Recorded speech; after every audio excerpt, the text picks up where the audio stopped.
আসসালামু আলাইকুম। সন্ধানে বাংলাদেশ সংবাদ নিউজ পেজ থেকে খবর পড়ছি আমি মোহাম্মদ মিঠু আহমেদ।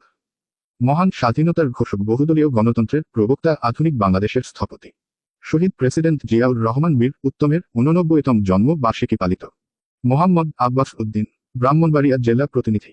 সরাইল উপজেলার প্রাণকেন্দ্রে অবস্থিত সরাইল পাইলট বালিকা উচ্চ বিদ্যালয়ে অদ্য বিকাল 3 হতে শহীদ প্রেসিডেন্ট জিয়াউর রহমানের 89তম জন্ম বার্ষিকী উপলক্ষে আলোচনা সভা শুরু হয় এবং আলোচনা সভা ও মিলাদ মাহফিল শেষে শহীদের আত্মার মাগফিরাত কামনায় বিশেষ দোয়া করা হয়। আলোচনা সভায় প্রধান আকর্ষণ হিসাবে উপস্থিত ছিলেন সরাইল উপজেলা বিএনপির সিংহপুর সাবেক সাধারণ সম্পাদক আনোয়ার হোসেন মাস্টার। উপস্থিত ছিলেন সাবেক সহ সভাপতি হোসেন মিয়া, বিশিষ্ট ঠিকাদার ও সমাজসেবক বিএনপি নেতা শফিকুল ইসলাম সেলু, সাবেক ছাত্রদল ও যুবদলের সভাপতি নাজমুল আলম খন্দকার মুন্না, সাবেক ছাত্রদলের সাধারণ সম্পাদক আব্দুল জব্বার চেয়ারম্যান, সাবেক ভিপি ওসমান খান, সাবেক যুবদলের সাংগঠনিক সম্পাদক আব্দুল বারিক, রানা আহমেদ জিল্লু, সাবেক সহসভাপতি সেলিম খান, কৃষক দলের যুগ্ম আহ্বায়ক আলাল খন্দকার, কৃষক দলের যুগ্ম আহ্বায়ক ওসমান মিয়া, কামাল খন্দকার, সাজিন, জাবেদ। সভা শেষে রলির আয়োজন করা হয়।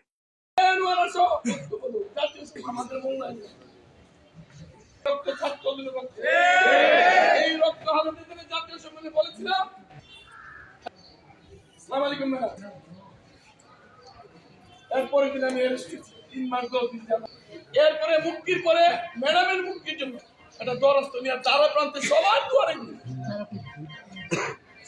শুধুমাত্র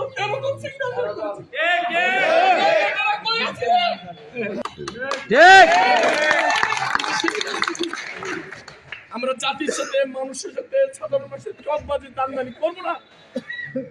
আমার চেষ্টা 3 লাখ চেষ্টা আসলে আছে 3 লাখ যাবি না, ফ্রি যাবি না। কি বলতে চাস? মানুষের কাছে হাজার হাজার টাকা নিতেছে, লক্ষ লক্ষ টাকা। 250 মামলা করে এই 20-25 ধরে আর বাকি সবরে এবিডিবিট করে টাকা নিতেছে। কারে দিলাম? আমি জেলে কেন? আমি অ্যারেস্ট কেন? আমি তো সব ছাড় দেওয়া হবে না। সকলকে ধন্যবাদ। আমি কৃতজ্ঞতার 89তম জন্মবার্ষিকীতে এসেছি। আমি আমার দলের পক্ষ থেকে, সরাইলের পক্ষ থেকে, হৃদয়ের থেকে কৃতজ্ঞতা ধন্যবাদ জানাচ্ছি। আগামীতে আবারও ধন্যবাদ। আসসালামু আলাইকুম। আমাদের পরবর্তী খবর দেখার আমন্ত্রণ জানিয়ে এখানে শেষ করছি।